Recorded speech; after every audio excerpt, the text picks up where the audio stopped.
Take a look at the newest real-time strategy games you probably never heard of before, and the latest news on those you might already know about. Of course, I will also tell you which all-time favorite RTS are on sale and recommend a few to you, as well as tease you about some stuff I can't talk much about yet. A totally new game I can talk about in detail and which has a Steam store page is Fractured Alliance, a solo indie devs project in a command and conquer style.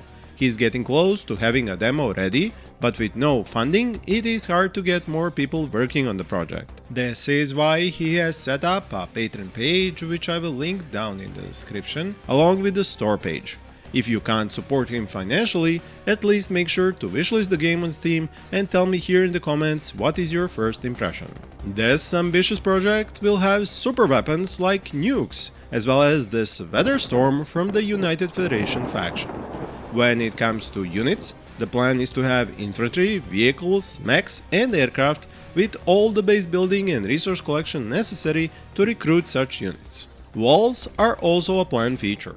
The developers' plans mention both a campaign and multiplayer, including skirmish and cooperative matches, so each of you will have something to enjoy in this game. I do hope the developer stays true to his vision and we all help him make it a reality. The first new release I want to talk about in this video is Sins of a Solar Empire 2, a game which needs a little introduction and one about whose lore I have published a few videos already, with more to come by its release date on the 15th of August. Ironclad Games and Stardock Entertainment have stuck to the "if it ain't broke, don't fix it" philosophy, and I am so thankful to them for it. But they have also made sure to introduce much needed and wanted upgrades to the gameplay and the user interface, like 2-click fleet management and recruiting new ships straight into those, as well as planets which orbit suns and change the all-important map connections as the match progresses, introducing much needed map variety to each match. The sequel works in a multi-core 64-bit engine, which gives it much needed performance to operate the new dynamic lighting, physical-based rendering, high-resolution textures, jaw-dropping skyboxes, and the much needed upgraded combat simulation. Because now turrets on ships have individual tracking and targeting, while missiles are simulated and can be intercepted. The 3 factions, with their 2 sub-factions each, also have some new toys and tricks, and I will showcase them in future videos. This 4x real-time RTS hybrid has never looked better, and I can only imagine what modders will do with it in the future. If someone has plans on a free space mod, I am here to help you.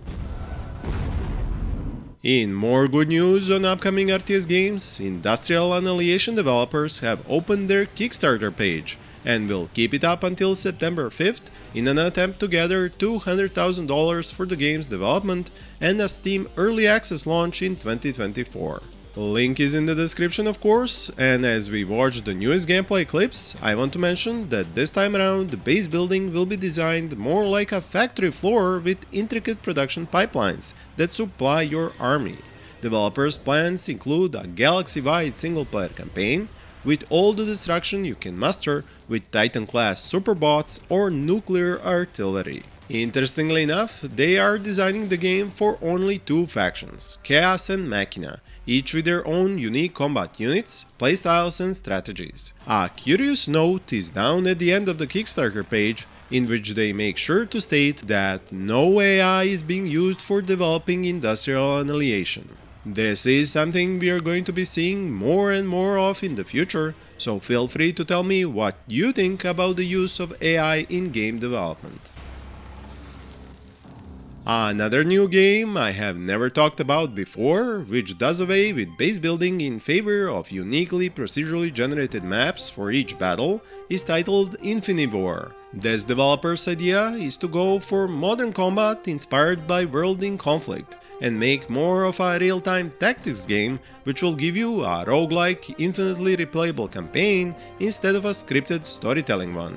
This means that you, as the commander, will be able to customize your army as if they were an RPG character squad, unlock new units, abilities and upgrades for them to find the best combo for completing each mission. Since you do not have unit recruitment during the missions, you will be able to call in reinforcements and replace lost units.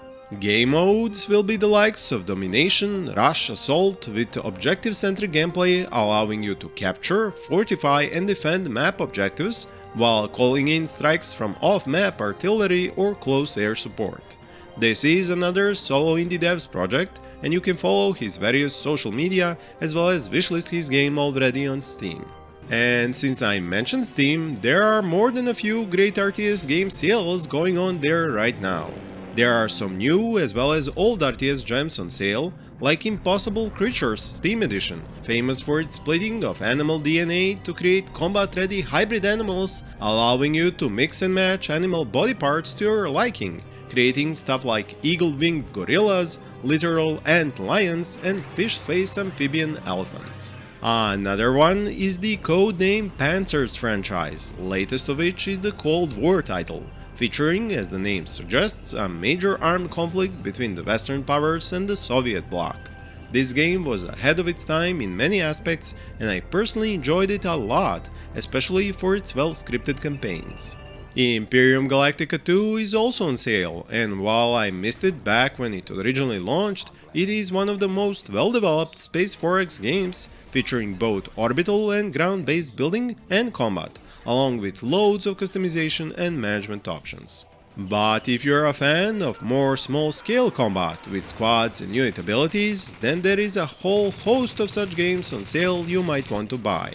Starting with the famous Company of Heroes franchise, as well as its predecessor, the Warhammer 40k Dawn of War titles, which unfortunately stopped at the second game, and we never got to enjoy a third one. We never got a third one. I hope we understand each other here. Anyway, the Valiant also offers similar gameplay but in a much more ancient setting, and I for one liked it even if very few people played it on release. More sales recommendations later in the video, links to all of these are in the description below.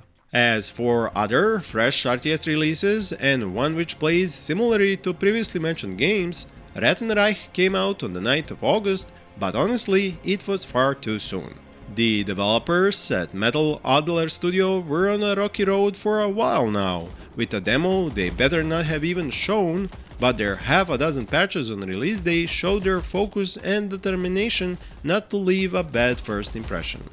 I played it myself and want to showcase it fully in a separate video, so for now I can only say they're on the right track to create a unique universe of humanoid animals fighting out their First and Second World Wars. The combat tactics are straightforward and production values look high for an indie team, but since the basic idea for units and squads changed a few times, it isn't yet all functioning as it should. There is a roadmap showing what the devs' plans for the future are, and I wish them all the luck with those. Another developer who is going to need a lot of luck because of how ambitious and different his project is, named his RTS in development Unnatural Worlds. And as you watch this gameplay, I think you understand why this is such a fitting name for this game. It is going to be a grand-scale real-time strategy game where the biggest and most obvious feature are maps which can take any 3D shape, and planetoid spheres seem so outdated when you have a pyramid, horseshoe or gear-shaped world to play on, at and under it.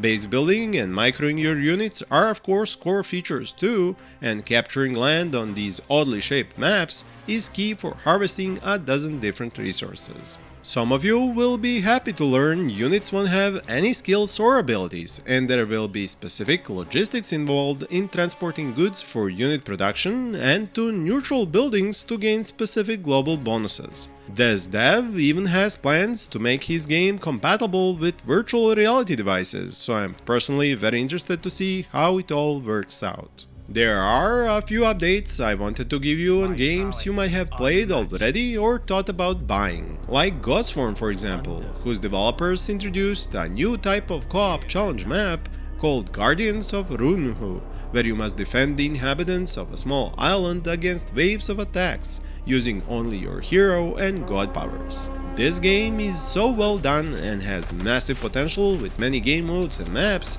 so I hope more of you will play it in the future.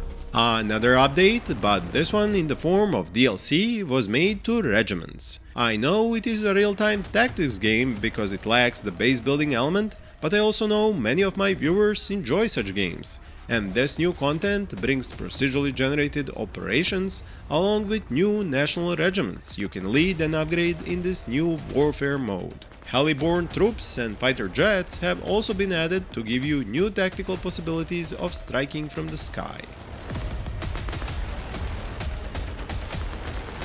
Now, before I dive into more totally new and upcoming RTS games I have found, I want to talk about few already known games I asked you about in my previous RTS news video, and I got a lot of comments saying I should cover these as well.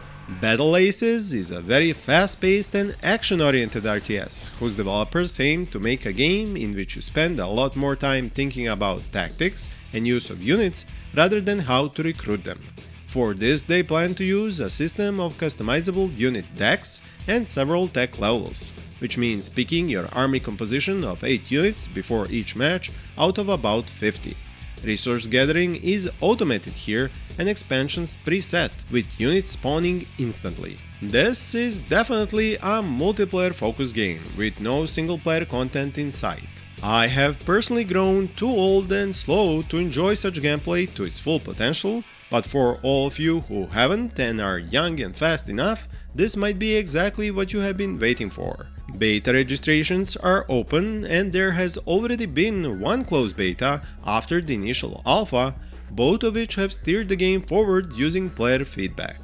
Do note, this is a free-to-play game with future in-game purchases, much like Stormgate in fact, but Blizzard veterans are also going to make sure to develop a deep storytelling campaign for all us single-player fans. In fact, Stormgate developers have doubled down in recent posts about improving this aspect of their game. Fans who started playing early, before the official early access release, planned for the 13th of August, are already divided in their views and feedback on the game, which is not unexpected due to everyone having different expectations from this high-profile new RTS. This initial early access release features competitive 1v1 multiplayer, single-player campaign finished so far, 3 players co-op missions, and of course custom games. Considering it is a free game with a lot of planned and already made content, I can't judge it at face value and have to spend a lot more time actually playing it by myself and with others to even form any sort of a valid opinion. You can share your own ones in the comments below. The third somewhat similar game is ZeroSpace, and it might just become the most cinematic of them, especially because of its single player, which I am unfortunately not allowed to show you yet. It is being made by a team no less experienced or technically apt than the ones behind Stormgate or Battle Aces, but with a different philosophy, at least in my eyes. This is because they wanted to play like a hardcore RTS, but without you having to be a hardcore RTS player to enjoy it. They are planning to achieve this by a twofold approach, with specifically designed core gameplay and user interface which aim to reduce player fatigue and action per minute requirements. For now, it is playable with 3 out of the 4 factions in skirmish, ranked and casual multiplayer modes on 1v1 and 2v2 maps, and its own special brand of survival designed for 2 players. The campaign, which as I explained I can't show yet, will be massive with an open world, dozens of main and side story missions. The Protectorate need to forge unlikely alliances if we hope to survive. When it comes to new games on Steam, 12th of August marks the day Operation Polygon Storm is released. It definitely isn't your classic RTS, but a sort of a tug-of-war game with 2 bases on opposing sides and you pushing out different kinds of modern army units trying to outplay the opponent and destroy his base. The reason why I want to feature it here is because it is sort of a soft entry for non-RTS players, letting them learn the basics of unit orders and counters in a fun and easy to pick up title. Also, I am always up for helping indie developers and spreading the word about their newly released games on Steam, just as I did last time with Age of Goblins, whose developer sent me a very nice email afterwards, and his game is already receiving positive reviews. And I mean, Operation Polygon Storm isn't too far from Battle Aces in its design, complete with players picking an army composition suited for each mission, just that this one is single player focused. It also features highly destructible environments, cover and ragdoll physics, helping those battlefields come to life and making the game enjoyable to watch and play. This one also has a demo, so you can try it out before buying. As for the newest RTS games in development, you might remember I didn't have a name for you for that amazing CNC-like game being made in the Unreal Engine 5 from the last video on RTS News. Well, its developers have published a totally brilliant trailer recently, and now we know this future indie RTS gem is going to be called Defcon Zero. They still haven't posted a Steam page, so for now you can only join their official Discord using the link in the description of this video.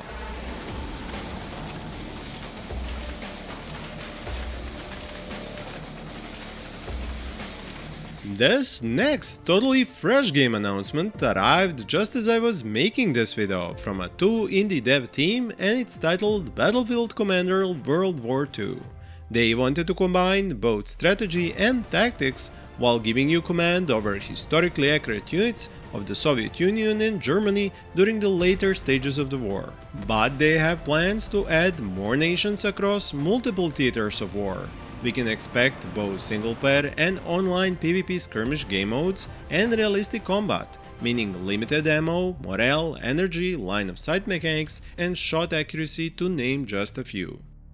But if you're in a mood for something more retro, Good Old Games has a sale on a bunch of these, most of which I can recommend from personal experience. For World War II fans, you can take your pick, as there is an isometric RTS called Sudden Strike 2 Gold Edition on sale with its amazing single-player campaigns, alongside smaller scale and tactical games, like Soldiers, Heroes of World War II, which I played a million times over a long time ago, as well as Man of War, the original game which started off a whole franchise, both of which offer manual infantry and vehicle tactical combat. For some comic relief, you might enjoy Swine HD Remaster, and besides pigs, there are also rabbits in that one.